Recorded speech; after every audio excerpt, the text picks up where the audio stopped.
Derbyshire's bowlers kept plugging away on the opening day of the LV County Championship match at the 3A County Ground where Surrey were the visitors.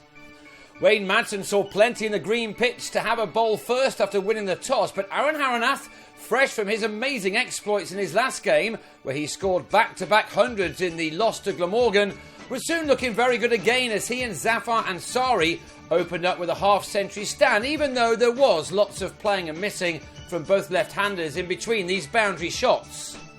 Derbyshire remained patient and were rewarded in the game's 19th over when Haranath on 35 edged a short ball from Wayne White behind, the bowler in excellent form of late.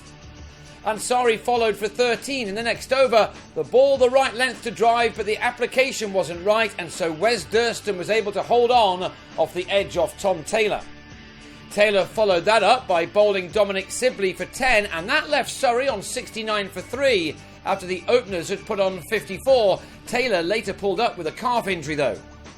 Surrey brought into their team South African international Dean Elgar, who is available for a couple of championship games. The left-hander, with 15 test caps to his name, was soon settling into his new role, and he saw his new county through to lunch and beyond in partnership with Ben Folkes, who was out early into the afternoon session for 15, mark-footed with the LBW. That left Surrey on 103 for 4, the county having to adjust to all sorts of changes recently, having lost Kumar Sangakkara and Kevin Peterson to foreign trips, and Rory Burns, Moises Enriquez and Stephen Davis, along with others, to injury. So it was left to Elgar and Gary Wilson to see what they could achieve here. They'd added 46 runs for the fifth wicket when Elgar's debut championship knock was ended on 44 as he skied a shot off Durston to Tony Palladino, who held on well. It was 155 for 6 when James Burke also fell to Durston, Tom Poynton with a smart leg side stumping as the batsman departed for just a single. Things were slipping for Surrey, who would have been in a worse position had this edge offered by Wilson just had a bit more on it. Gareth Batty decided that his best approach was to go after Durston, and this shot went all the way.